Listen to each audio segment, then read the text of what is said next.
Señoras, señores, buenas noches, bienvenidos a Tal Cual. Después del debate de la semana pasada sobre la privacidad, la noticia de esta semana ha sido el descubrimiento en Barcelona de una red de escuchas telefónicas y de espionaje privado. Para prevenirnos en este tema y para explicarnos las últimas técnicas en el oficio, vamos a contar esta noche con la presencia del detective Francisco García Garrido. Hablaremos también con el historiador, director del Instituto Cervantes y expreso en el Valle de los Caídos, don Nicolás Sánchez Albornoz, y también con el escritor y abogado Fernando Vizcaíno Casas, cuyo libro más reciente es El año que mataron a Carrero Blanco. Y con la presencia de nuestros invitados, más otros que estarán en la mesa de debate, formularemos una pregunta esta noche. ¿Hay que desmantelar el Valle de los Caídos? Y finalmente contaremos, como siempre, con el análisis lúcido de Tito B. Diagonal. Esto es Tal Cual y comenzamos en directo cuando son las 11:19. Adelante.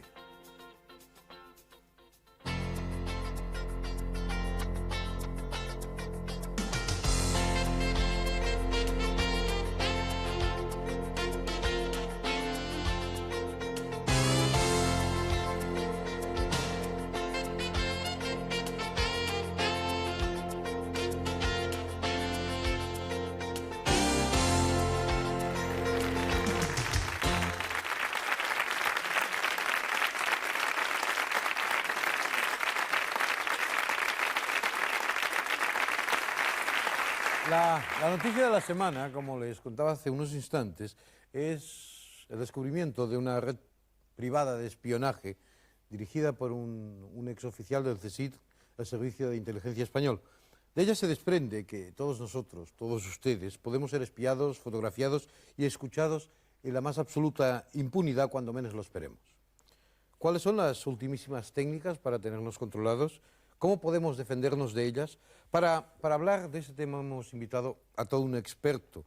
Se trata de un detective fundador de una de las agencias más prestigiosas, la agencia Aarón, y se trata de don Francisco García Garrido. Buenas noches.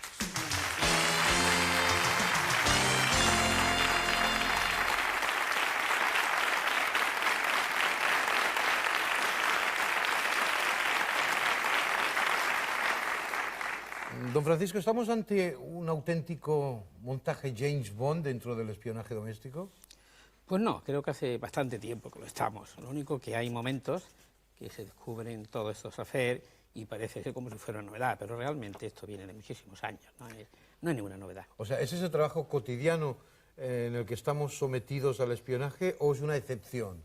No, pero no solamente aquí en España, es a nivel mundial. Ya, pero en España sí. Nos sorprende porque bueno, se conocían menos noticias de eso, sí, ¿no? se conocía menos, pero... O sea, películas de espías y de controles y de pinchazos son más americanas, inglesas, europeas, que no españolas. Sí, pero es que es tan fácil. Hoy día el problema que hay, que antes, para controlar un teléfono, estaba en manos de ciertos estamentos y de ciertas personas o personajes. Hoy día no, hoy día controlar un teléfono está en manos de cualquiera. Se puede comprar un chisme pequeñito que vale, no sé, 7.000, 8.000 pesos en un supermercado. Ya. Es fácil y además barato y además tu teléfono de casa lo pueden controlar, nada, impune. No hace falta nada más que tener el coraje para poder hacerlo, para querer hacerlo. Sin necesidad de que intervenga la telefónica. Nada, hombre, por Dios, en absoluto. Llegan allí, a la caja, con un poco de valor, con una decisión al entrar, para que ni el portero sospeche nada ni nada, es de Telefónica, o es un empleado, llega... ¿Y dónde hay que pincharlo el teléfono ese? Se puede pinchar desde que sale la línea de la central pública,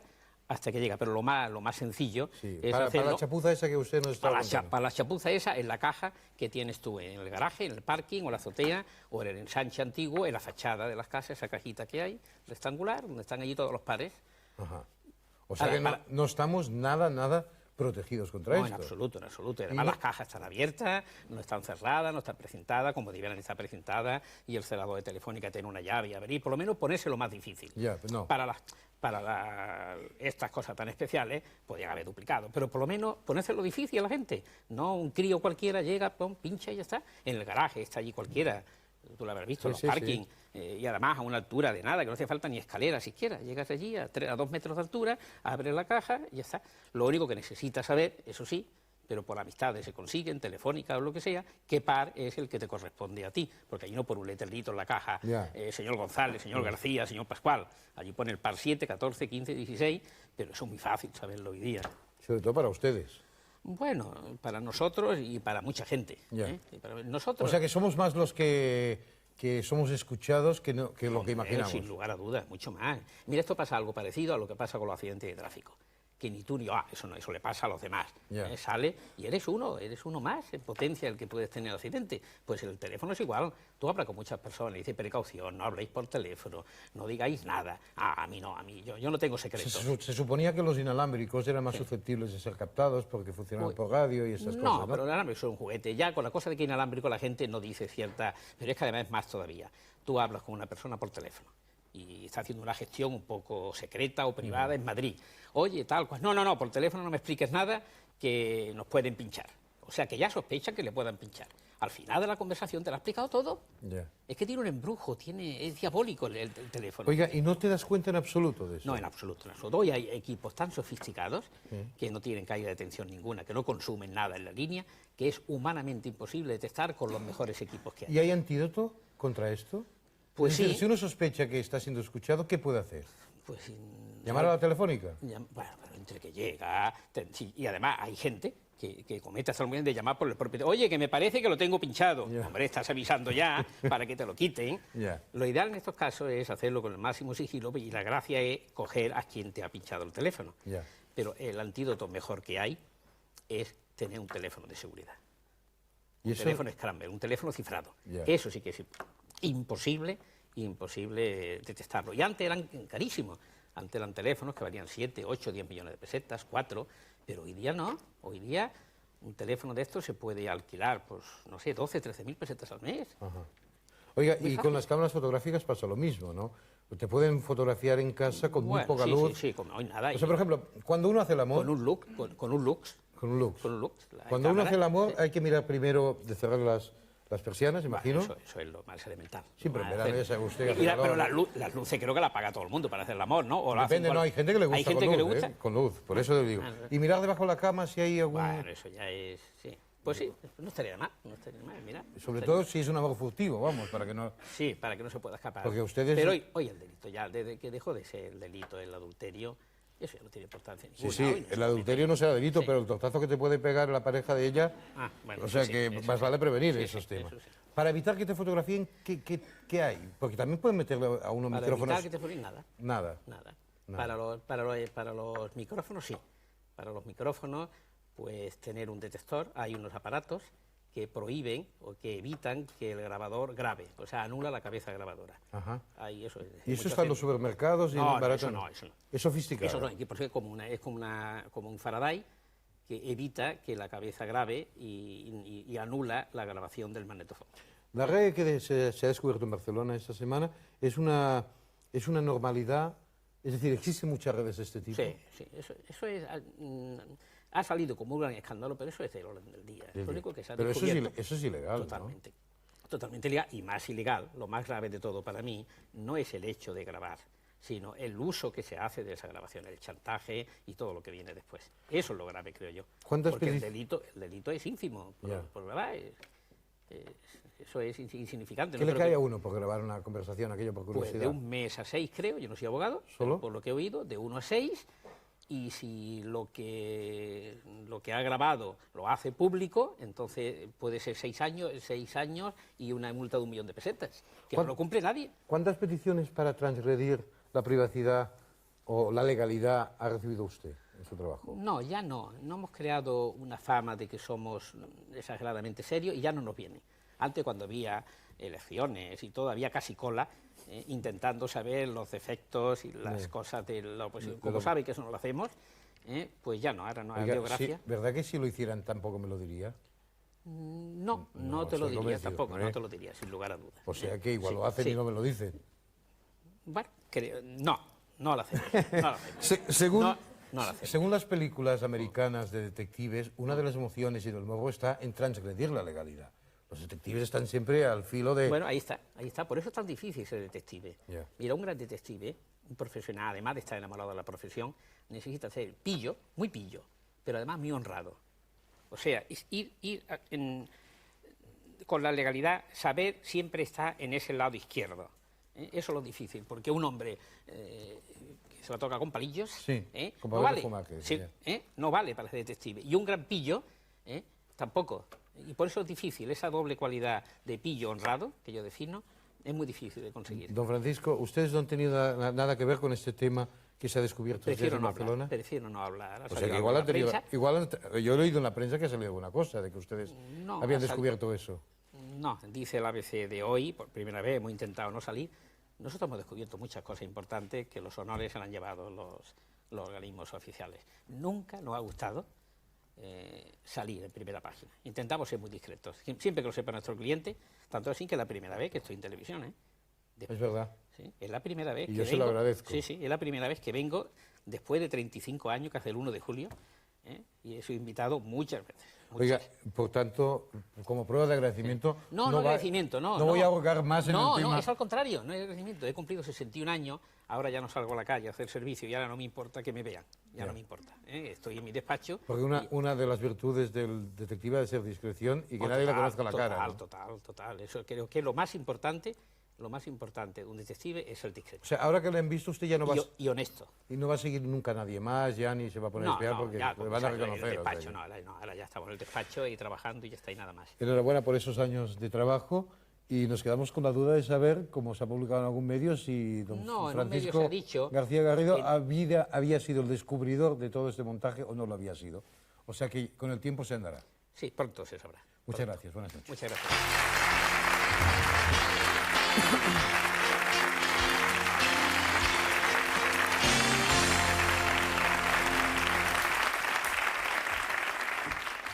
Nuestro próximo invitado es, aparte de un conocido escritor abogado, o sea que a él habrá que hacerle la pregunta de cuánto les pueden caer a esos señores por espiar sin afán de lucro. Pero bueno, él es uno de los escritores más leídos de este país. Nació un 23F y no sé si la fecha le resultó premonitoria, pero se ha especializado en escribir con ironía sobre el franquismo y la transición, siempre desde la perspectiva, y que él me desmienta, de la adhesión inquebrantable, como se decía en aquellos años. De su libro, Y al tercer año resucitó, se han vendido 800.000 ejemplares. Su título más reciente es 1973, el año que volaron a Carrero Blanco. Con nosotros, don Fernando Vizcaíno Casas.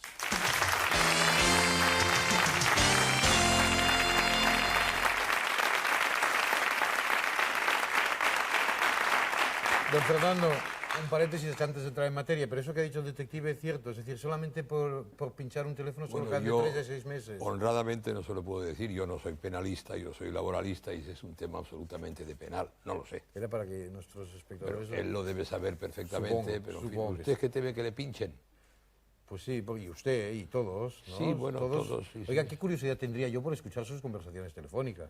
Y usted Pues las mías, pero las suyas como quizás sí, no, pero como las mías cotidianas. son, las del despacho son muy aburridas y no tengo otras. ¿Y Pero las en de fin, su casa? no es agradable que le pinchen a uno, ni siquiera cuando le ponen una inyección. En su último libro, El año que volaron a Carrero Blanco, usted destaca la frase de Franco refiriéndose a la muerte de Carrero, no hay mal que por bien no venga. ¿Cómo la interpreta esa frase? Sí, esto es uno de esos misterios que ni los francólogos más especializados han podido descifrar nunca. Yo lo digo en el libro, nunca se sabe qué quiso decir Franco con aquella frase en el mensaje de final de año, 10 días después del asesinato de Carrero. Hay muchas versiones. Últimamente me ha escrito un lector diciéndome que quería decir que como no había ocurrido ningún problema de orden público, con esto se había demostrado la tranquilidad que había en el país. Me parece muy simplista. Sí, la otra Creo lectura que era parece muy difícil, exacto. la más normal de pensar. Pero vamos, bueno, como en todo aquello que es obra personal y además de alguien tan absolutamente personal, valga la redundancia, como fue Franco, me parece que nunca sabremos lo que quiso decir. también muestra usted su extrañeza ante el hecho de que nadie descubriera los preparativos del atentado que acabó con la vida de Carrero, ¿no?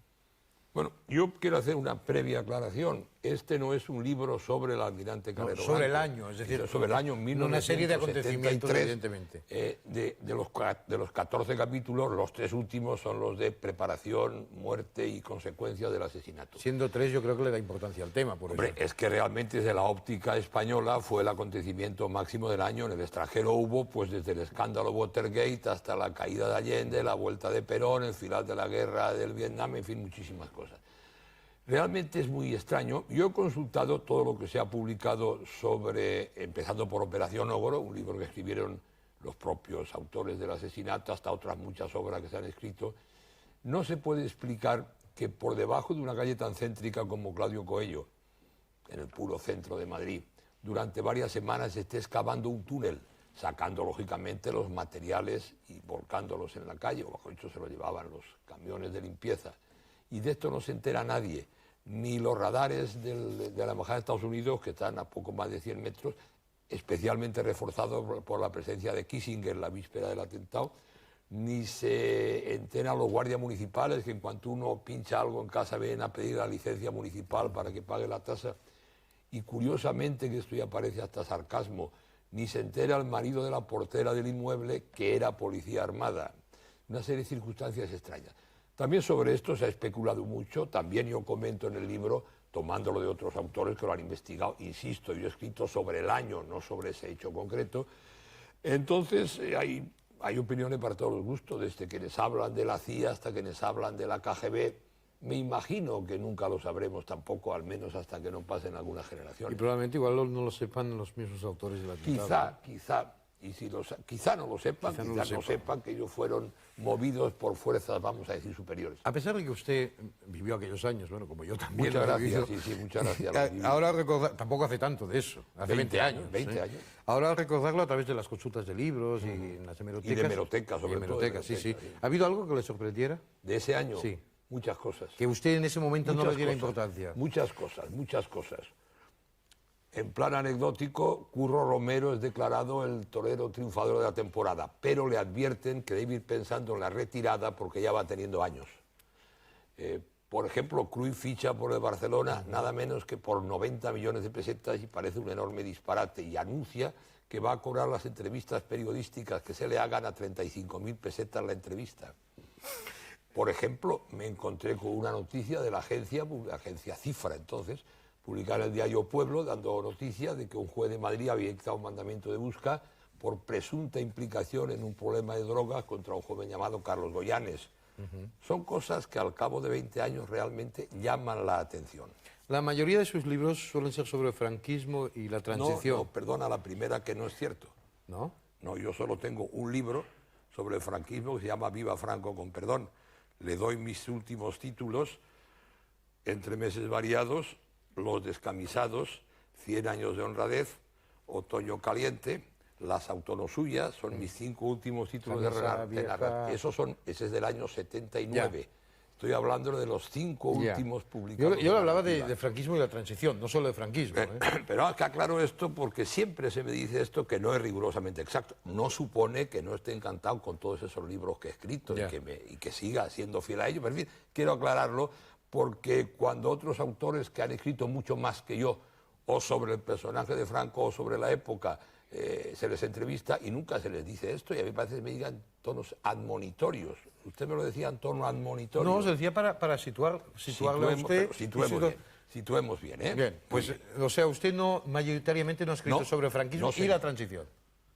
Sobre el franquismo no, sobre la transición sí. Bueno, pues ya algo he acertado, perdóneme usted. No, por Dios, querido primo, yo le perdono a usted todo. ¿Por qué dice usted que es más importante ser liberal que ser demócrata? Porque a demócrata se llega por una especie de análisis crítico, de convencimiento de que es el sistema, como tantas veces ha dicho, menos malo de todos, y comprende uno que ha de hacerse demócrata, porque actualmente en el mundo no ser demócrata es una estupidez. En cambio, lo liberal es una forma de ser y consiguientemente es connatural con la persona. Nadie puede hacerse liberal si no tiene temperamento y talante liberal. Cualquiera que quiera, con buena voluntad, y hay ejemplos abundantísimos, puede hacerse demócrata. Nadie, por mucha voluntad que quiera, puede hacerse liberal, como nadie puede tener sentido del humor, por mucho que quiera, si no ha nacido con sentido del humor. ¿Usted se siente liberal? Gracias a Dios. Desde toda la vida, aquello liberal de toda la vida. Vuelvo a decirle que si es connatural será de toda la vida. ¿Y usted, sintiéndose liberal, cómo ha defendido la dictadura de Franco? Porque yo entiendo que en la dictadura de Franco, que yo no llamo dictadura por otra parte, era perfectamente posible tener un talante liberal. Yo lo he tenido toda mi vida y no me ha causado ningún problema. Entonces no era muy liberal. Perdón, creo que hay muchísimos casos igual que el mío. ¿Sí? Porque aquí siempre estamos hablando de unos pocos o importantes, de gentes muy notorias, que sufrieron injusta persecución, que le pasaron muy mal, que no debieron pasarlo así, pero que son la anécdota dentro de la categoría, es lo mínimo dentro de lo máximo del país. Pero durante el franquismo, si usted era un hombre liberal, Sí. algún porrazo le habrá pegado a la policía en alguna manifestación. nunca, Yo no digo nunca, que lo detuvieran, nunca, pero nunca, que nunca. y era una manifestación, un porrazo de la policía le ha pasado a Porque yo cualquier hijo nunca de he ido a vecino. manifestaciones, Claro. ni entonces ni ahora, porque siempre entonces y ahora me han parecido absolutamente inútiles.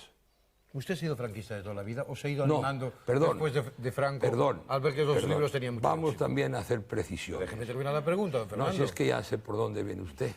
Termine, querido primo, termine. Venga, pues contésteme, primo. Mire usted, yo no he tenido un solo cargo durante el franquismo, yo no he cobrado un solo duro del Estado franquista, yo no he tenido ninguna vinculación oficial con ningún estamento del franquismo, yo soy un ciudadano normal que ha estudiado su carrera, que ha empezado a ejercerla, que ha escrito, etcétera, etcétera.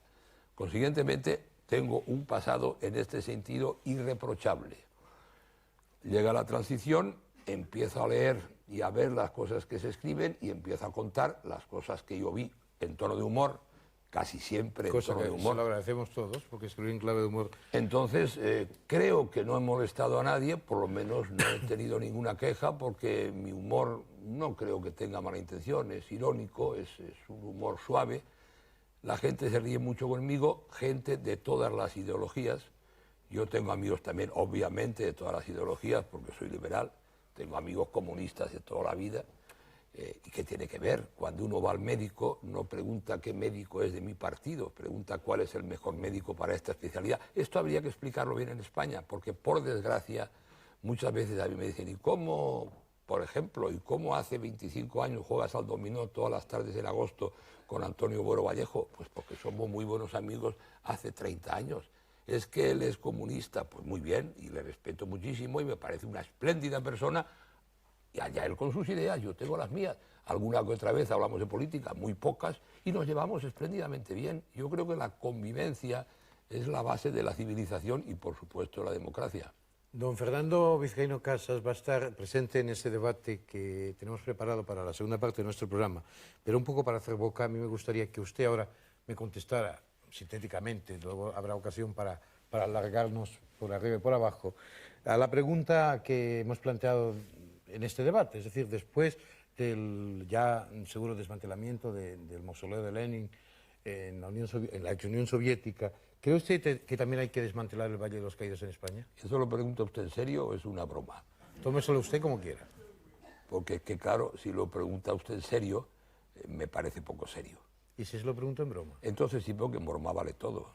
Pues venga, se lo pregunto en broma. No tiene nada que ver un tema con otro, no tiene nada que ver un monumento con otro, no tiene nada que ver un personaje con otro, ni la conservación de un personaje con otro. Son cosas tan distintas que no cabe en absoluto la comparación desde mi modesto punto de vista. ¿Y si se lo pregunto en serio? Me parecerá un disparate. Desmantelarlo. Por supuesto, eso o cualquier otro monumento dedicado a quien sea de esa magnitud y de esa categoría. Este será el punto de partida de nuestro debate. Ha sido el primer invitado al que le hemos formulado la pregunta. Gracias por estar aquí esta noche, don Fernando Vizcaíno Casas, y enhorabuena por los muchos éxitos de los libros. Muchas gracias, don Ángel Casas, y enhorabuena por sus muchos éxitos. Y que conste que no somos primos. Porque usted lo querrá.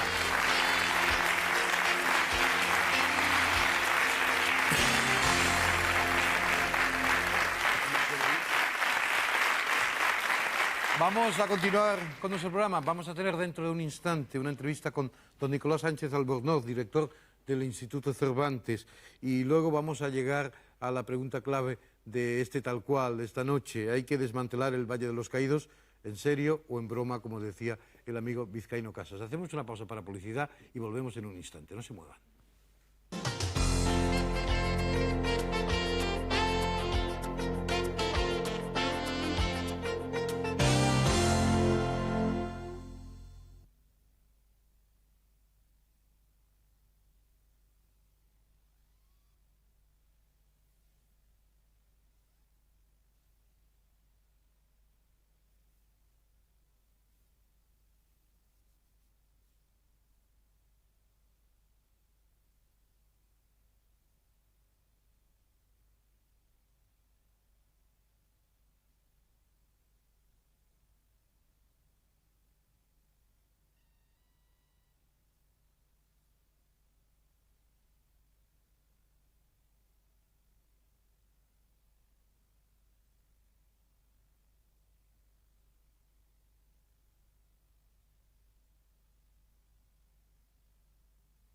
su epopeya particular.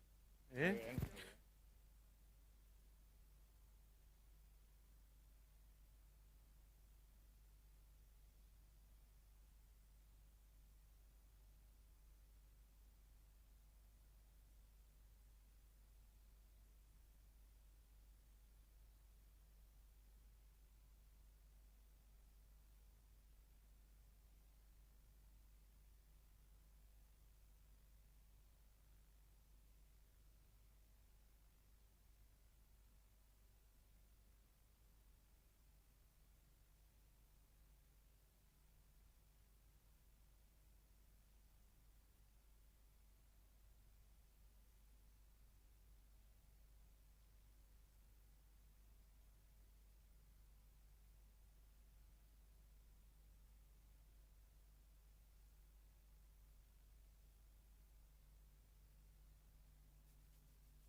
Seguimos en Tal Cual. Nuestro próximo invitado fue testigo, a su pesar, de la construcción del Valle de los Caídos, tema que centrará nuestro debate de hoy. Él fue uno de los presos que estuvieron en el campo de trabajo de Cuelgamuros hasta que logró fugarse. Su padre fue ministro de la República y presidente del gobierno en el exilio. Él es escritor, historiador y director del Instituto Cervantes. Se trata de don Nicolás Sánchez Albornoz. Buenas noches.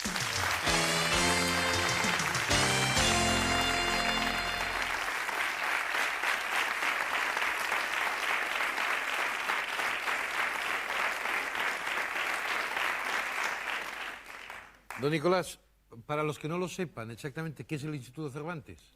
El instituto, Ya sabéis que se le ha dado mucha difusión y todos los periódicos hablan de ello, pero cuéntelo usted sucintamente. el instituto ha sido creado el año 91 y el propósito es doble. Por un lado, enseñar el español como segunda lengua en el extranjero y por otro lado, el difundir la cultura española. A este efecto, pues se le han transferido toda una serie de centros culturales que existían a cargo del Ministerio de Asuntos Exteriores y también algunos del Ministerio de Trabajo, y se trata de crear, a partir de esta red transferida, una red mucho más amplia para poder satisfacer la gran demanda que existe por todo el mundo del conocimiento del español y también de la cultura española. O sea, en los países donde no es el primer idioma o prácticamente no se habla, la misión de ustedes, el Instituto Cervantes, es darlo a conocer a todo aquel que quiera. En la medida de nuestras limitaciones, por lo demás la demanda es tan grande que dudo que podamos llegar a todos, pero por lo menos hay que facilitarlo. Usted ha soltado de las limitaciones. Cuéntanos, ¿ustedes con poco dinero o qué? Bueno, eso es uno de los aspectos, pero la demanda sobrepasa la capacidad, aún poniéndole toda clase de dinero. Creo que ustedes han elaborado un libro blanco sobre la situación del español. ¿Cuáles son los principales problemas que tiene la lengua española en su enseñanza en el mundo? El libro blanco todavía no está elaborado, es un proyecto, que vamos a realizar en un plazo de un par de años y además es un libro que trataremos de actualizarlo constantemente. El motivo es que no tenemos en realidad una información demasiado exacta sobre el número de hablantes. Todas las cifras que se barajan son bastante aproximadas, el número de personas que se interesan por el aprendizaje del español y necesitamos entonces tener una información exacta, lo más exacta posible, para planear nuestro desarrollo, pero también para comunicarlo a todos aquellos que están trabajando por la difusión del español, y no me refiero solamente a los españoles, sino que tenemos que contar que en el mundo hay centenares y miles de hispanistas, de profesores, de artistas dedicados a proyectar la cultura española, y todos ellos necesitan información sobre el español. El español además está cambiando, o la demanda del español y la cultura española está cambiando muy rápidamente. El crecimiento es un crecimiento vertiginoso, no solamente porque cada vez hay más personas en el mundo que hablan español, y esto, digamos, sería consecuencia de un fenómeno estrictamente demográfico. El grupo de hispanohablantes es un grupo que crece por sí mismo muy rápido. Pero también, de acuerdo con algunas de las investigaciones que se han realizado, el aprendizaje del español aumenta muy rápido. Una estadística que he repetido muchas veces, precisamente por ser muy ilustrativa, es que entre 1986 y 1990, es 5 años, el número de personas que en Estados Unidos aprenden el español ha aumentado un 70%. El 70% en 5 años es un crecimiento vertiginoso que ya quisiera la actividad económica que subiera. Pero bueno, este es un ejemplo, pero por ejemplo en Japón, en el mismo tiempo, pues ha aumentado un 150%. Es que ellos lo aprenden todo en Japón. Ya sé que tiene mucho mérito, pero es que les interesa todo, ¿eh? La cifra esta es el resultado de que, claro, parten de una base mucho más limitada. Pero estos elementos son muy significativos. Oiga, y hablando del libro blanco de la situación del español, ¿van a elaborar ustedes un libro blanco de la situación del español en Cataluña, al hilo de la polémica que estos días... Nuestra acción es exterior. Su acción es solamente exterior. En exterior. De todas maneras, usted creo que ha impulsado la idea de agrupar en el Instituto Cervantes también las demás lenguas que existen en España.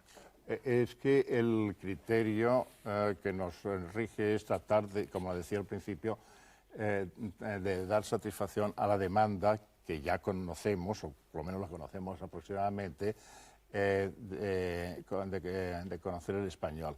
Si en un momento dado detectamos demandas para aprender cualquiera de los otros idiomas oficiales en España, pues no habrá ningún inconveniente en dar cursos. Pero en ese sentido aún no se ha trabajado.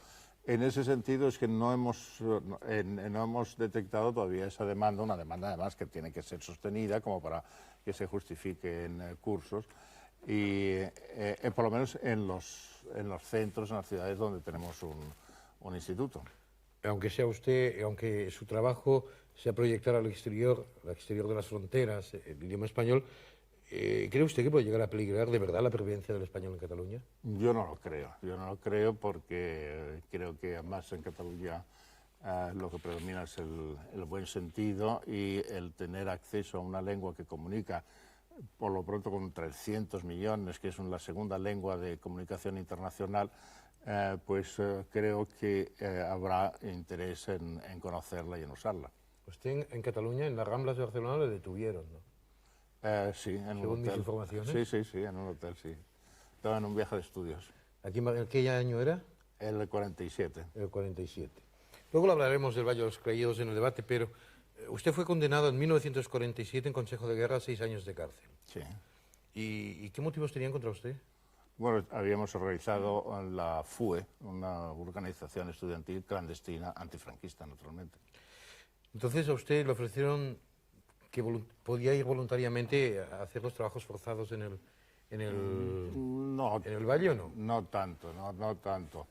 La verdad es que después de que me comunicaran que tenía 6 años por delante, la idea no me gustó y entonces empecé a cavilar cómo podía irme, y entonces se me ocurrió que era más fácil, como efectivamente lo era, salir de un destacamento penal que no de una cárcel, y hice lo posible para conseguir el traslado allí al destacamento penal. ¿Cómo está fue el de Cuelgamuros, me podía haber tocado otros, pero bueno. ¿Cómo está organizado el trabajo entre los presos del Valle? ¿Qué trato recibían los presos? En Cuelgamuros un trato muy desigual, porque en realidad había 3 destacamentos. Uno que estaba dedicado a horadar la cripta, que era el más peligroso, y además allí cayeron muchas personas por el uso de explosivos, claro. Después había otro que construía la carretera de acceso y era quizá el más duro porque ahí era, en un momento en que no se utilizaba maquinaria, era picar piedras para construir la carretera. Y el tercero, donde yo estaba, estaba dedicado a la construcción del monasterio. Y eso era un trabajo de albañilería o de picapiedras, pero a mi modo de ver era el menos arriesgado, el más suave. Sí. ¿Los presos tenían algún tipo de compensación, o bien económica o bien de descuento de pena?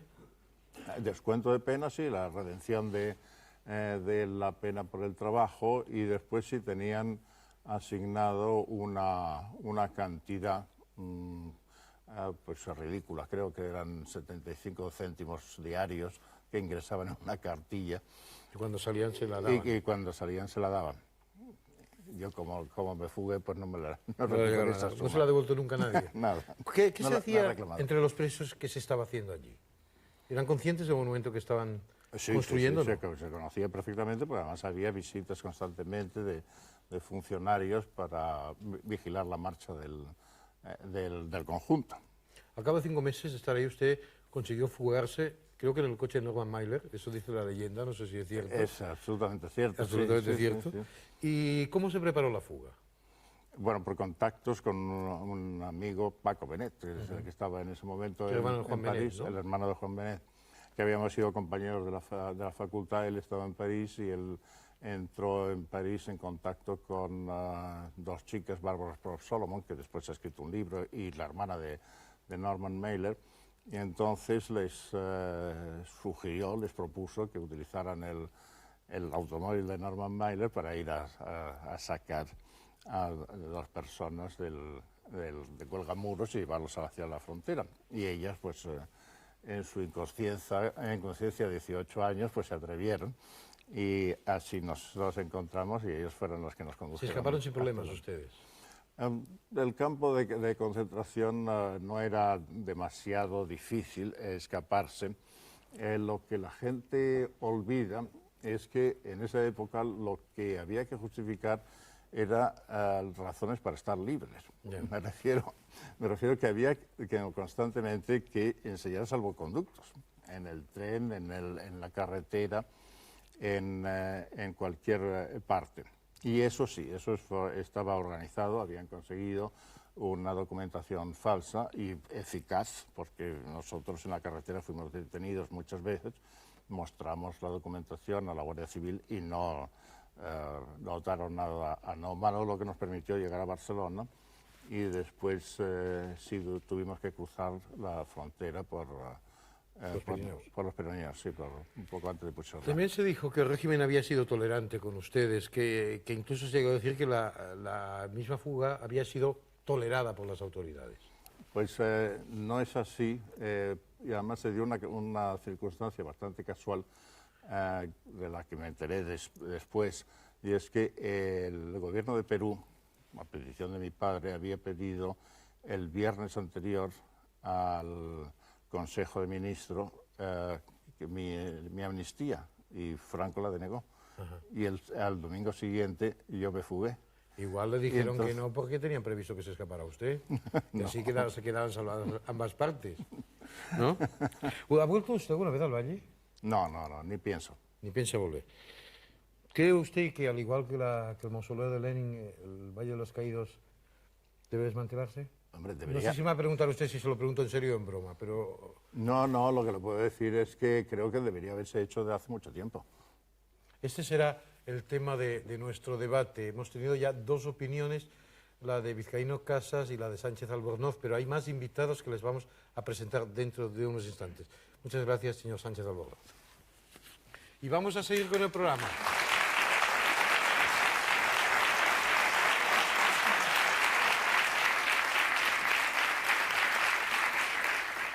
Perdone ustedes, ha habido un poco de desconcentración. Digo que vamos a seguir con el programa. Vamos a seguir después de esta pausa publicitaria con el debate sobre si hay que desmantelar el Valle de los Caídos. Les esperamos en un instante.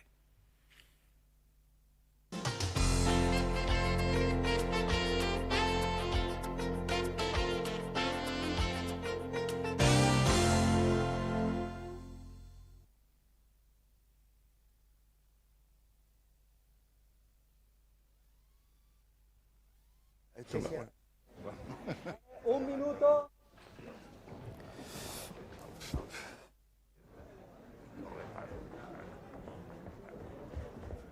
Digo yo, vamos, modestamente.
De hecho, ya hemos escuchado dos opiniones en la primera parte de nuestro programa respecto a la pregunta planteada en el debate. En realidad, el tema se plantea después de ver lo que está sucediendo en Moscú con el mausoleo de Lenin, uno de los monumentos más visitados en la antigua Unión Soviética. No nos estamos preguntando si hay que dinamitar el Valle de los Caídos, sino si hay que desproveerle de su condición de monumento funerario del franquismo y darle un nuevo uso, eludiendo sus significaciones políticas. Según algunos datos recogidos, la construcción del monumento se inició el 1 de abril de 1940 con la explosión simbólica de un barreno por parte de Franco y se inauguró el 1 de abril de 1959. Costó, según los papeles del arquitecto Diego Méndez, 1.086 millones de pesetas de aquella época.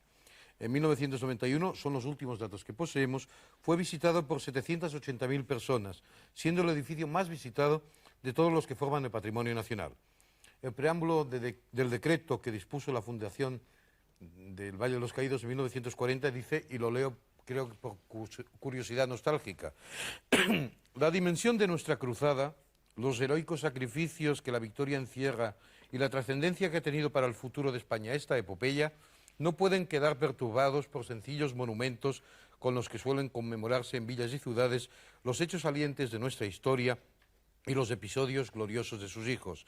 Es necesario que las piedras que se levanten tengan la grandeza de los monumentos antiguos, que desafíen al tiempo y al olvido y que constituyan lugar de meditación y de reposo en que las generaciones futuras rindan tributo de admiración a los que les legaron una España mejor. Pues muy bien, vamos a ir presentando uno a uno a nuestros debatientes y vamos a formularles esta pregunta genérica. Hay que desmantelar el Valle de los Caídos. Doña Pilar Jaraiz Franco, buenas noches, bienvenida. Buenas noches. Ella, aparte de sus méritos profesionales como catedrática, es sobrina de Francisco Franco. ¿Qué opina usted del tema? ¿Hay que desmantelar el Valle de los Caídos? Yo el tema lo viví mucho en casa, porque durante toda su construcción, pues yo estaba en casa de mi madre mucho y veía a Franco y a toda la familia. Entonces había un entusiasmo en la familia tremendo. A mí entonces, yo no sabía qué pensar. Después, cuando fue avanzando la construcción y demás, fue una cosa que nunca me gustó. Es decir, lo encontraba pues como una pirámide conmemorativa de un régimen que no a todos nos gustaba tampoco, y como un alarde y muy parecido a esos monumentos que también hacían Hitler y Mussolini y Stalin también. Entonces, yo, ¿qué quiere que le diga? Claro, desmantelarlo. Por ejemplo, el mausoleo de Lenin, a mí me da pena que lo desmantelen. No que le rindan culto a Lenin, pero aquello es una cosa que ha ocupado muchos años de la historia de la Unión Soviética. En España, este monumento ha ocupado muchos años de nuestra historia, con una significación grande, nos guste o no nos guste. Entonces, yo no sería partidaria de desmantelarlo. Ni de cambiar de cambiar de objetivo, si puede ser, hacer un museo o lo que se quiera, sí. Esto sí, cambiar de objetivo, sí. ¿Dejar a los monjes? Sí. Don Juan Diego, como ustedes saben, es un actor muy popular y además da la coincidencia de que interpretó el papel de Franco en Dragón Rapid, la película de Camino. Buenas noches, Juan. Buenas noches. ¿Cree usted que hay que desmantelar el Valle de los Caídos? Bueno, desmantelar... si hacemos un parangón de los valores del ser humano, pues se están desmantelando empresas. Pues vamos a ver si el Valle de los Caídos es una empresa productiva o no productiva y vamos a plantearnos realmente si nos cuesta dinero o no dinero. Yo creo que hay que darle un contenido distinto. Creo que hay que darle un contenido que no sé, que supongo que sería algo que debe de competir a arquitectos, a sociólogos, en definitiva a gente que sepan que eso que está ahí no acaba de encajar con la transición española. Y más allá de entrar en si es un monumento hueco o no, estéticamente humanista o no, tenemos, creo que anda por aquí el alcalde del Escorial, sí, y sin embargo nosotros tenemos una tradición en el monasterio del Escorial donde a la parte más rancia de la construcción española, que podía ser pues esto, conseguir el palacio, conseguir cripta, unido todo como es el monasterio del Escorial, el Escorial, yo creo que ahí hay todo un pozo cultural muy importante y es, o sea, por ejemplo, ahí aparecen conceptos filosóficos en el diseño, religiosos, políticos, económicos, herméticos, e incluso podemos tener en cuenta hasta los referentes culturales de la época al Templo de Salomón. Es decir, el Escorial es... No, me está hablando del Escorial, no del Valle de los Caídos. No, es que voy a hacer está haciendo un paralelismo. Y finalmente aquello vibra, aquello tiene todo un pozo humanista en la cultura nuestra. Y sin embargo, a mí me parece el Valle de los Caídos, más allá de cualquier consideración ideológica, está vacío, está como barrenado ahí, más allá de la construcción y demás. Es así que la cripta del monasterio pues ampara a muchísimos reyes y no es muy grande. Y yo creo que en ese sentido había que darle una utilidad, digamos, más económica. Más económica desde el punto de vista empresarial, me está hablando usted. Sí, digo empresarial, digo exactamente desde el concepto de lo que es España, desde que comenzó. Vamos a preguntarle a nuestro invitado Fermín Borquez, conocido ganadero y prestigiosísimo rejoneador. Bueno, no sé si se llama ex o rejoneador. Ya es porque tuve una despedida. Por lo tanto, no le queda a usted más remedio. Bueno, pero sí, igual, a caballo sí. Bien, ¿hay que desmantelar el Valle de los Caídos? Que va, hombre, ¿cómo van a tocar eso? Y además, como le tocan es capaz de... Bueno, las fronteras se ponen, nada más que lo vean movimiento allí, las fronteras se ponen así, como dice el Tagapunta, ¿cómo estaba? Yo creo que se debe Me han hecho la un respeto impresionante a un señor, un jefe que lo jugará a la historia, porque nosotros no... En la historia pero dentro de 40, 100, 200 años jugarán lo que hizo ese señor, ese generalísimo por España. Y si lo van a tocar, dejarlo descansar, que es bastante a ellos, y ahí está en el sitio donde debe estar. ¿Comprende? Yo no sé si ustedes dos, antes de pasar, ustedes dos que ya les he preguntado, don Fernando y el señor Sánchez Albornoz, yo no sé si quieren añadir algo más sobre la pregunta inicial. No me pregunto otra vez si es de broma. No, yo únicamente añadiría una cosa, que usted ha leído parte del preámbulo de la ley. En esa ley se dice que allí van a estar enterrados los caídos de ambos bandos. Es decir, el Valle de los Caídos nace con una intención de confraternización, de unión entre los muertos, todos los muertos de la guerra civil, unos y otros. Creo que es un dato muy importante que aquí nadie había destacado hasta ahora. Y en cuanto a la referencia cultural que decía Diego, también en esa ley de creación se habla de una abadía del Valle de los Caídos, donde desde la creación se vienen desarrollando labores culturales, donde hay una espléndida biblioteca y donde se cultiva esa referencia cultural. Claro, habla Juan del monasterio del Escorial. Dentro de 4 siglos probablemente puede que hablen del Valle de los Caídos y de la abadía del Valle de los Caídos con el mismo respeto con que hablamos nosotros del Escorial. Quizá los contemporáneos de Felipe II también tenían sus reticencias sobre lo que había costado, evidentemente las hubo en la época, como te consta, y también habría quienes eran enemigos del monumento. Cuando se hace un monumento de esas dimensiones, no se hace para el presente, se hace para el futuro. Y en este caso, insisto, se hizo para los muertos de los dos bandos y con una intención también cultural que viene reflejada en esa propia ley de la que Ángel solo ha leído las primeras líneas. Bueno, pero Fernando, eso de los dos bandos, en el decreto ponía que los españoles católicos y a muchos del bando republicano que pidieron el entierro ni les contestaron. Perdón, por favor. Eso ya es personalizar los casos. Yo estoy hablando de lo que dice la ley. Querida Pilar, yo ya sabes que hablo de estas cosas sin la menor pasión de ningún sentido. Yo ni tengo rencores familiares, ni tengo motivo ninguno para opinar. Entonces, te lo digo tal cual viene en la ley, y de hecho están enterrados, muy pocos están enterrados del bando republicano porque no quisieron las familias, como muchos del bando nacional no quisieron las familias, a nadie se lo obligó, pero la idea es esa, la idea es que sea un monumento a la reconciliación. Y parece que aquí estamos pretendiendo... Si me permite, don Fernando, yo no he añadido el trozo que viene a continuación, es que es el que usted hace referencia, porque he notado lo que ha dicho doña Pilar, es decir, que había una referencia explícita al hecho de que fueran enterrados solamente creyentes. Pero y por tanto, permite usted una aclaración, sí, por una razón elemental, porque en esa época, como en muchos años anteriores, los no católicos no se podían enterrar en un cementerio católico, tenían que ir a un cementerio civil. Era una razón elemental que no afectaba a la Valle de los Caídos, afectaba a todos los cementerios de España.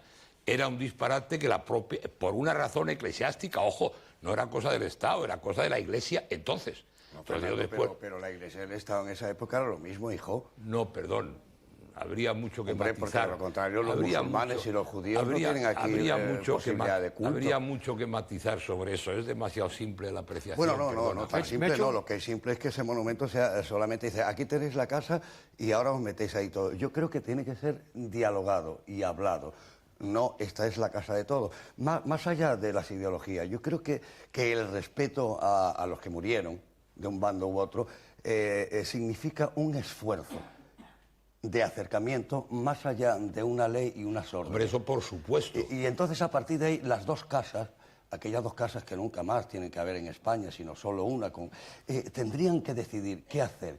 Pero a mí me parece que no se trata de pelear, se trata de decir los vencidos que tengan su palabra, porque hasta ahora gente del ejército republicano han tardado en cobrar las pensiones una barbaridad. Ese es otro tema que tampoco tiene nada que ver quiero decir que si nos metemos ahí, habría que empezar a decir si eso es válido o por el contrario, Fernando, si eso es válido o por el contrario se redacte. Pero mira, de alguna manera un entendimiento. Hay una cosa que a mí me preocupa mucho, que es que en 1993 sigamos planteando estos temas. Bueno, y lo de Lenin, y lo de Lenin también me preocupa a mí, que tienen el monumento de Lenin. A mí me parece que ahí había una ideología, un concepto filosófico de la historia, una manera de defender un concepto nuevo del mundo que no ha servido y se tira. Bueno, ok, está bien, pero también de alguna manera, antes de que se tire eso, sería bueno que no viniese un Yeltsin para tirarlo. Pues vamos a ver, de acuerdo, el tema es el mismo, con alguna diferencia sensible. Importancia arquitectónica de uno y otro monumento. Imagínese usted lo del Escorial. Supongo que conoces el mausoleo de Lenin. Sí, estaba allí. Que, por cierto, disuena de la hermosísima Plaza Roja, que, por cierto, se llama Plaza Roja porque en ruso rojo quiere decir bonito, no por otro motivo. No me ves a mí. Exactamente, tú eres rojo y bonito, ahí tienes la prueba. Entonces, y además hay otro... Ojo que hay un detalle diferencial importantísimo. Lenin estaba allí momificado y en veneración, que me parece respetabilísima, por sus fieles. No tiene nada que ver con el caso. Yo lo vi, me metió miedo, era como un muñequito. Sí, verdad. Pero estamos hablando de contenido. Estamos hablando de contenido. No tiene nada que ver una cosa con la otra. Me gustaría, somos amigos, perdón, Juan, perdón un momento, es que me gustaría que pidieran la palabra. El otro, Mohamed perdido, ¿no? Vamos a ver. Franco, ¿cómo estará? Mohamed perdido. No, don Juan Diego, digo que me pidan la palabra, aunque sea con un gesto, porque es que el señor Sánchez Albornoz sobre todo ha pedido la palabra hace mucho rato y me está diciendo, oiga, que yo he pedido la palabra. No. Venga, perdón. Don Nicolás. No, este es un comentario sobre eso de la reconciliación. Es una reconciliación, estoy de acuerdo con Juan, una reconciliación impuesta, no consensuada.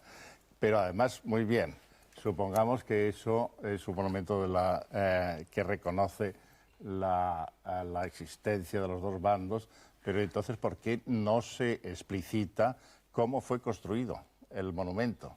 Es decir, eso fue construido con presos políticos. Y ese monumento costó la vida a muchísimos presos políticos. Eso no se dice en ningún lado, que se incorpore eso a la leyenda del Valle de los Caídos. Entonces eso sería realmente el reconocimiento de los dos bandos, el reconocimiento de una realidad. Es decir, porque el mito actual es una mistificación y una falsificación. En ese sentido, habría que volver a las cosas a su Yo me imagino, usted conoce la bibliografía que hay sobre el Valle, que ya es bastante extensa. Entonces usted sabe perfectamente de ciencia propia que trabajaron obreros y presos. Ya. Y que los presos iban a trabajar allí voluntariamente para redimir penas por el trabajo.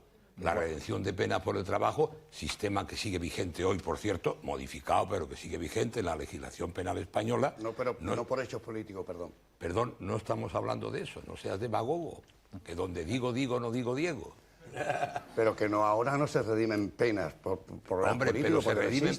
Yo te hablo del espíritu jurídico, la ley de redención de penas por el trabajo. Hoy se siguen redimiendo penas por el trabajo. Ya sé que no por político, porque hoy, gracias a Dios, el delito político no existe. Gracias a Dios, lo recalco. Pero la institución de la redención de penas por el trabajo sigue existiendo aquí en muchos países. Eso lo inventó aquí el padre Pérez del Pulgar, entre paréntesis. Por favor, Sí. por favor. Y eso que le ponían un botoncito dorado a los condenados a muerte y le ponían un botoncito blanco a los no condenados a muerte para distinguirlos. ¿Cómo? En el Valle de los Caídos. Bueno, es que era allí donde pasaba esto. ¿Y qué tendrá que ver con lo que estamos discutiendo sobre el Valle de los Caídos? Yo creo que tiene muchísimo, pero cada cual opina de su manera. Lo de la redención de penas por el trabajo, que era voluntaria, me parece que es un abuso, porque ¿qué iban a hacer? Si no iban ahí, iban a otro lugar. De modo que no es voluntario, era trabajo forzado, encubierto con toda una legislación y toda una retórica, pero era trabajo forzado, no era trabajo voluntario, y eso ha costado muchos sudores y ha costado muchas vidas. Sí, bueno, que se diga eso. Sí, señor ha dicho. Pero vamos a ver, aparte de esto, yo no quiero aparentar oficialmente aquí, que se ponga un cartel. Yo no soy abogado defensor de nada ni de nadie. Quiero hacer esta precisión porque no debo a nada ni a nadie. Sí. Pero ustedes claro que son abogados defensores, esa es la diferencia, que yo procuro ser neutral y ustedes no. Esa es una diferencia. Igual, Fernando, te respetamos lo mismo. Bien, entonces yo lo que digo es, primero, e insisto, estos muchachos que hay aquí, lo que estamos hablando les suena como cuando nuestros padres nos hablaban de la guerra de Cuba. Primer tema. Vamos a no olvidarlo, porque es que creo que los que por razón de edad tenemos todavía muy vivo aquello, lo tenemos demasiado actualizado, especialmente ustedes. Entonces, no nos damos cuenta de que haya 3 generaciones a las cuales esto les importa muy relativamente, para las cuales la guerra es un hecho histórico, sobre el que tendrán sus opiniones a favor o en contra de unos o de otros, pero que me parece absurdo actualizarlas. Y por eso este tema, que a nosotros nos parece apasionante, solo puede tener, gracias a Dios, un interés histórico hoy. Yo diría casi un interés arqueológico y nunca mejor dicho. Bueno, no queramos reavivarlo. Sí, por supuesto, ha de ser completa. Me permiten, no quiero cortarles, pero es que tenemos una primera fila de lujo y me gustaría presentar a uno de nuestros invitados que ha hecho un esfuerzo muy importante para estar esta noche con nosotros. Después de 14 años, él ha inaugurado una exposición esta noche en Madrid, creo que era a las 8, y ha llegado en un avión rapidísimo, no sé cómo se lo ha hecho usted, pero ha llegado a Barcelona y está en nuestro programa. Es don Juan de Ábalos, que fue el escultor del Valle de los Caídos. Buenas noches. Uno de los escultores del Valle de los Caídos. Uno de los escultores del Valle de los Caídos, evidentemente. Bueno, ¿cuál fue la intención? Sí, dígame. Estoy oyendo cosas que me producen extrañeza. Los que hemos vivido y hemos padecido la guerra civil, los que tenemos la vergüenza de haber asistido a esa guerra que fue tremenda, ¿verdad? Cuando se nos dijo que este monumento iba a ser para enterrar nuestros muertos juntos y olvidarnos de ese rencor y ese odio existente, a mí me produce un dolor tremendo, ¿verdad?, que todavía estemos en una democracia hablando de una cosa tan pasada. Yo puedo hablar mucho del Valle. En primer lugar, la cruz que se quería hacer en el Guadarrama no es idea del general Franco, es idea de Carlos Fernández Sot. Carlos Fernández Sot es un periodista y poeta, ¿verdad?, que fue precisamente director del Ateneo de Madrid. fue presidente y fue secretario. Escribió muchas obras y algunas teatrales y algunas con el maestro Falla, ¿verdad? En La vida breve. Este hombre era un gran poeta y pensó siempre, como católico, que una hermosa cruz en el Guadarrama, con la vista que tiene para acercarse al Escorial, sería algo prodigioso. Por lo tanto, Franco no tiene esa prerrogativa de haber hecho o haber ideado esto. Cuando se hizo el concurso de cruces para el Valle, pues yo no estaba en España. Yo también he padecido cosas que no tengo que por qué ahora decirlas ni para qué justificarme. Yo, cuando volví, los españoles tenemos el dolor que tenemos cuando vivimos fuera de España, pues oímos un pasodoble y nos ponemos a llorar. Pues cuando yo vine en el año 50 a una exposición nacional a presentar una obra, es cuando me presentaron el jefe del Estado en esa exposición y yo tenía esa obsesión tremenda que tenemos los que hemos perdido amigos y compañeros en la guerra civil. Y justamente, yo no quiero hacerme muy largo contando, ¿verdad?, lo que un pastorcito al cual yo le hacía un dibujo se echó hacia mí y yo dije, ¿dónde va este bárbaro? Y tenía un tiro en la frente, ¿verdad? Lo que nos ha dolido todo eso nos extraña y nos duele y nos fastidia, por no decir unas palabras muy gordas, que se hable todavía de la guerra civil. Nosotros, los que podíamos tener rencor, los hemos olvidado. Yo vine a hacer el Valle de los Caídos por casualidad. Tanto es así que me dijeron que hiciera el concurso, el que hiciera la obra para el concurso. Y me presenté con 3 compañeros más, porque yo dije que ese monumento, si se iba a hacer ese monumento, sería para la generación del 36, esos artistas sacrificados y que no tenían nada más que hacer la competencia a imágenes de Olot, unas cosas horrendas que se hacen para llenar las iglesias. Y así vivíamos entonces. Cuando se hizo el Valle y yo tuve relación con la gente que intervinieron en ella, hubo una tremenda sorpresa para mí, que me llamó el don Blas Pérez González, el ministro de la Gobernación, para decirme que había una protesta contra mí porque yo no era afecto al régimen. Se había sido depurado y que por lo tanto había 3 académicos que decían que no se podía, que no podía yo hacer esa obra. Yo entonces le dije, me voy. Mire usted, señor, yo me voy, no tengo nada que hacer aquí. Vivo muy bien en Lisboa, no tengo nada que hacer. Y entonces, ¿verdad?, me dijeron, no se le ocurra porque parece que usted ha hecho una obra de gran importancia. Mire, yo me voy. Vea usted al general Franco. ¿Y yo qué le voy a decir al general Franco? Que he sido un buen chico, ¿verdad? Que he sido depurado. No, yo no puedo decir eso, yo no puedo. No, abre usted el monumento. Y yo hablé con este señor, me dijeron que tenía 10 minutos. Yo me quería levantar, pero él me preguntaba y me preguntaba. Y de ahí nació que no se hicieran escenas que fueran alusivas a la guerra civil, como el paso del Estrecho, el tren de Jaén y todas esas cosas. Yo advertí de que el monumento, al enterrar nuestros muertos juntos, no tenía que herir a nadie, que había que recordar los famosos monumentos que existen en el mundo, donde faltan cabezas y están mutilados a pedradas y demás, que era necesario esto. Más tarde se publicó ese decreto y yo trabajé con gran alegría con gentes que fueron también secretario del Partido Socialista, fueron varios señores que habían pasado la guerra, habían sufrido mucho, pero eran artesanos extraordinarios.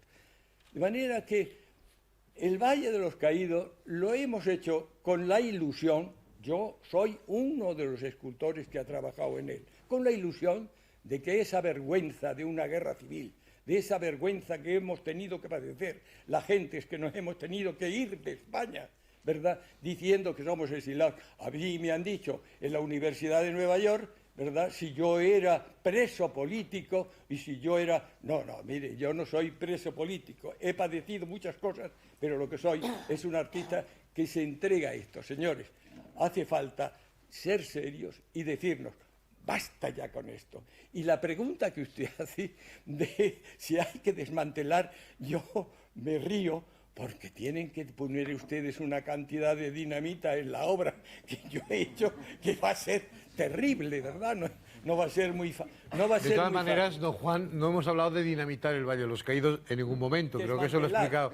Desmantelar quiere decir, en definitiva, cambiar de... Bueno, pues mire, si lo que estorba es el general Franco allí, yo le voy a decir que nunca, esto son cosas que la gente no sabe y tiene que saberlas, nunca, ¿verdad?, Franco ha dicho aquí yo, mentira. Eso a mí, lástima que no viva, que es Ramón Andrada, que Ramón Andrada era un gran arquitecto y que trabajó mucho en el Valle del Caído, a mí me dijo, Juan, tengo un disgusto tremendo porque en 15 días tenemos que preparar la tumba para Franco. De manera que eso es otra de las cosas que había que aclarar y decir. Y así fue. Hubo que todo el drenaje de la nave central, hubo que desviarlo, ¿verdad?, para que poder hacer esta tumba. Yo creo, señores, que es muy difícil que una iglesia y que un monasterio como eso se convierta en sala de espectáculos, en biblioteca o en cosas semejantes. Pero por el amor de Dios, aquí somos españoles y respetuosos como una sala de fiesta, don Juan. Yo creo que don Nicolás había dicho una vez que él volvería allí cuando se estuviera convertido en un garaje. Es que no le veo más uso al edificio si se llega a desacralizar, claro. Claro. ¿Qué piensan ustedes de lo que ha dicho doña Pilar? Supongo que en su familia puede contrastar lo que ha dicho don Juan de Ábalos, ¿no? En su familia se había hablado de este tema. Sí, en la familia se pensaba siempre de que allí se enterraría. Ahora, si él lo había dicho o él no lo había dicho, yo eso no lo sé. Que mi familia sí decía que allí estaría la tumba de Franco, sí lo sé.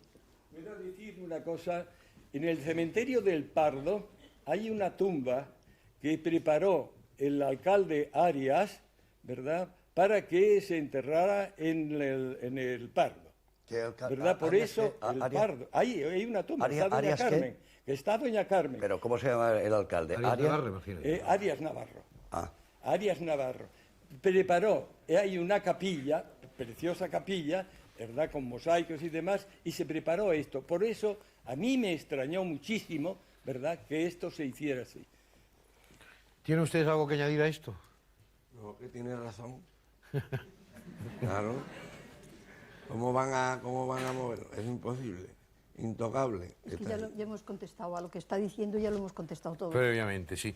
De todas maneras, ustedes, lo he leído al comenzar el plantear el debate, que es el monumento más visitado como según las estadísticas, de todos los del patrimonio nacional.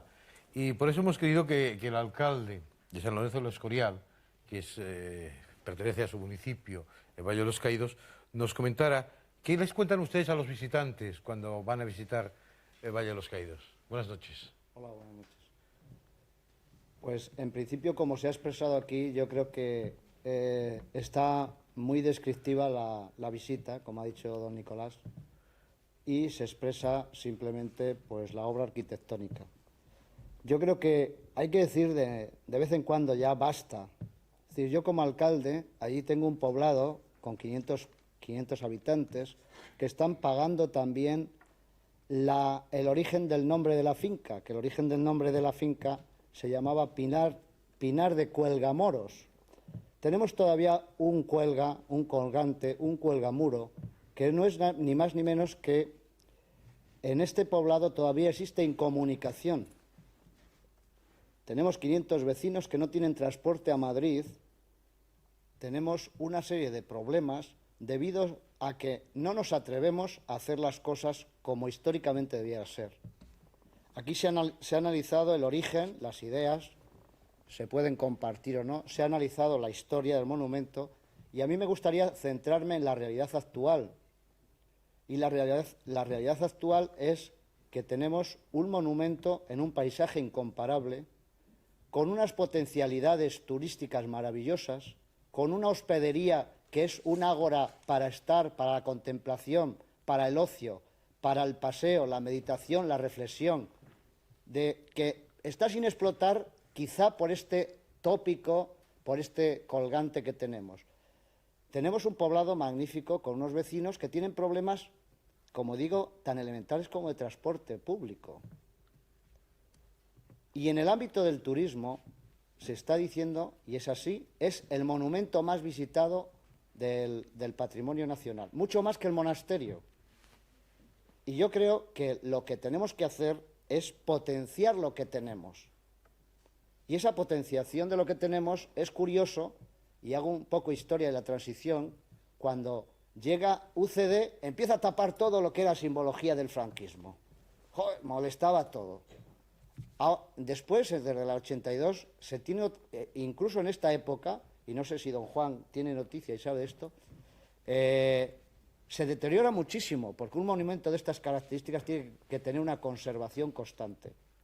Desde el 82 se está trabajando en potenciar, pero, por ejemplo, estaba la biblioteca de estudios sociológicos más importante de España hasta el año 70 y tantos, y se dejó perder.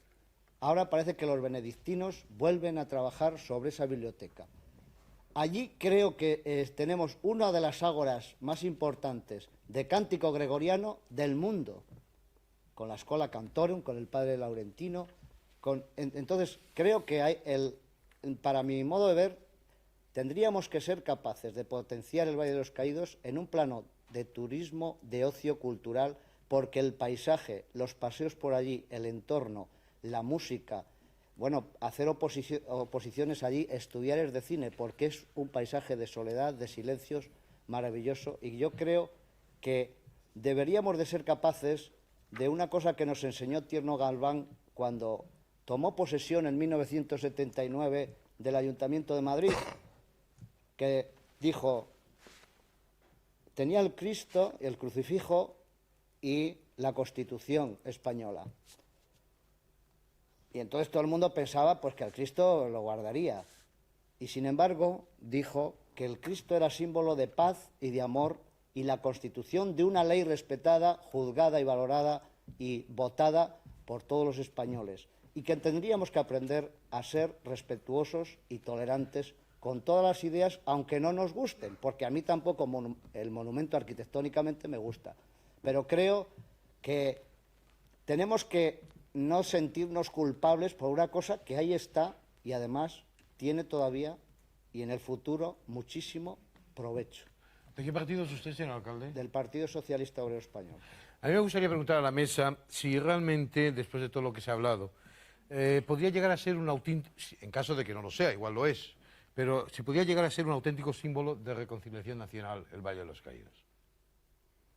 Yo creo que no. ¿Por qué? Yo creo que no, porque por nacimiento viene sesgado. Y entonces quizá habría que elaborarlo mucho, habría que hacer una representación de todo lo que genuinamente representa, porque la simbología actual es una simbología sesgada. Habría quizá hacer un consenso grande y en ese caso quizá podría serlo, pero yo creo que tiene un vicio de origen. Yo creo que habría que hacer un monumento de reconciliación quizá en otra parte y con otros conceptos. Bueno, ¿y qué hacemos con el Valle? Pues creo que el alcalde le quiere sacar el partido. Es que estoy en Cataluña. Yo en ese sentido, perdón, yo creo que efectivamente debíamos de, ya en la distancia que nos ocupa, incluso a los que no hicimos la guerra, y ni siquiera tuvimos que ver con la guerra, pues yo tengo que ver con la guerra y con la de los visigodos. España es mía, yo soy de España. Y lo que noto, por ejemplo, pues noto que falta la media luna, falta la Torá, pero tenemos nada más que el símbolo de la cruz, el símbolo de Cristo. Yo creo que a partir de ahí, de lo que dice Nicolás, tenemos que retomar esa historia con la distancia que nos ocupa y darle ese contenido que buscamos, más que desmantelarlo. Pero eso tiene que ser una iniciativa de los que vencieron.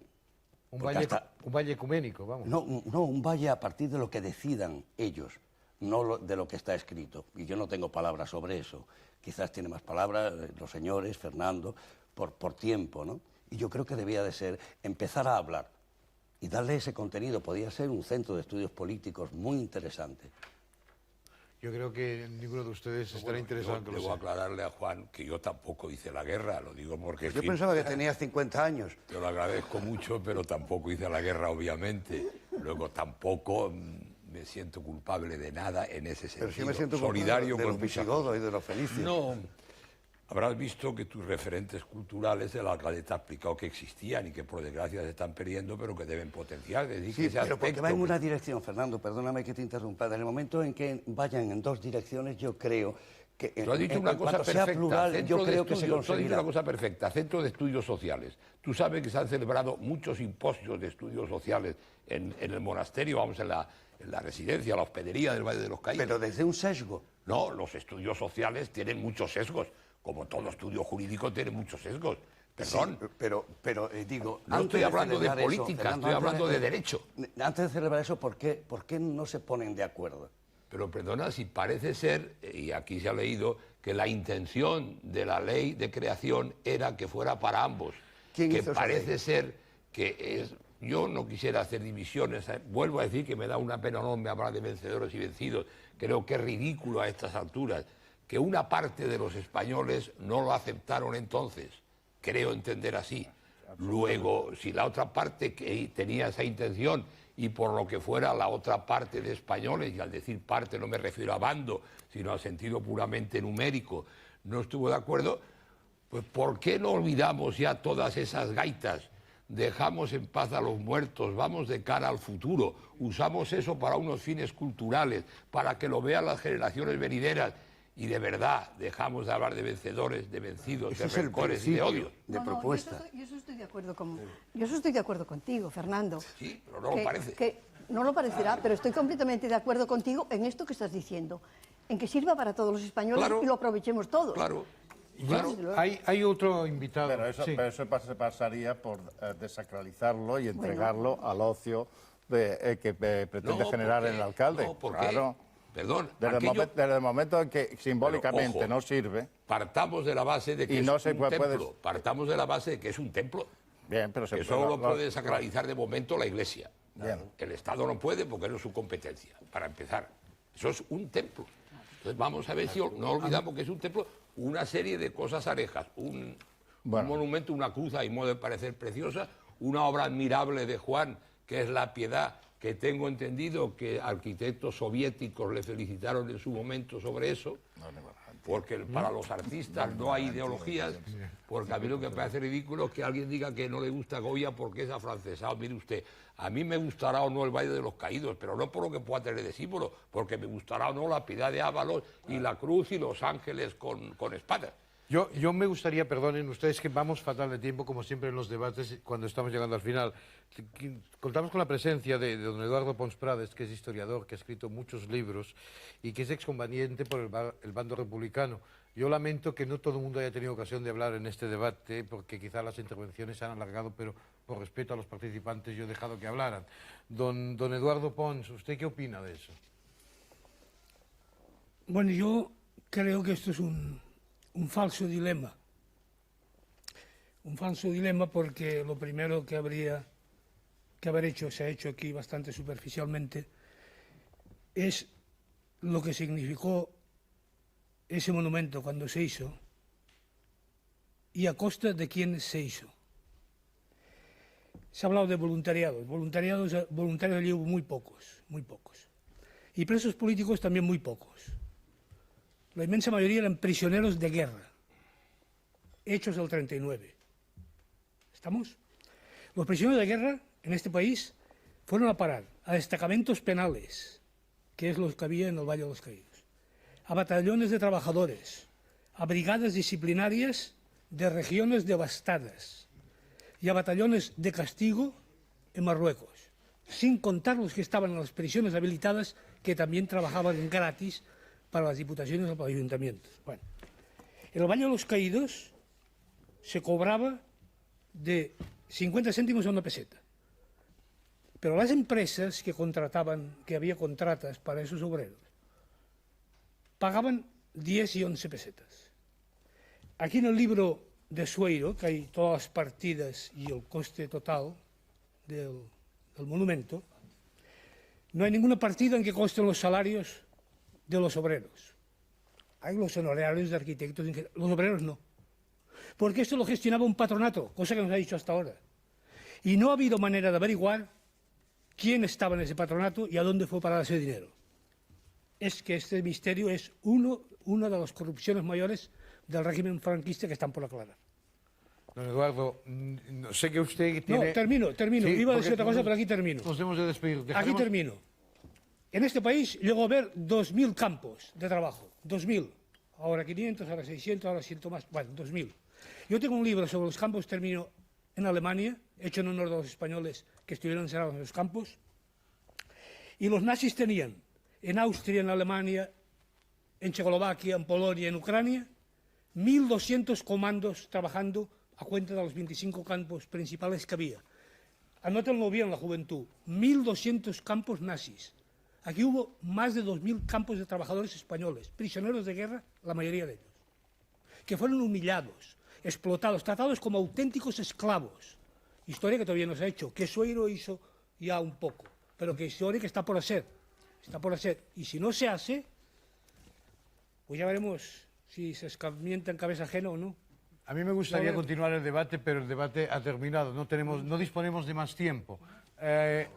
Sí, lo que pasa es que no disponemos, perdón, ustedes no disponemos de más tiempo. Hemos sido muy largos en las intervenciones, insisto en que yo he respetado cada una de ellas, pero yo creo que el debate lo tienen ustedes en casa y la pregunta que hemos formulado, aunque hayan discrepado la mayoría de participantes sobre el uso de la misma o el interés de la misma, pues yo creo que ustedes pueden perfectamente continuar ese debate en casa. Quiero darle las gracias a todos los presentes, incluso a los que no han podido participar, y le prometo que en otra ocasión tendremos un agujero para que usted pueda hablar, y darles las gracias por su presencia ante el televisor esta noche. Les espero la próxima semana a partir de las 11:15 de la noche en la segunda cadena con una nueva edición de Tal Cual. Buenas noches.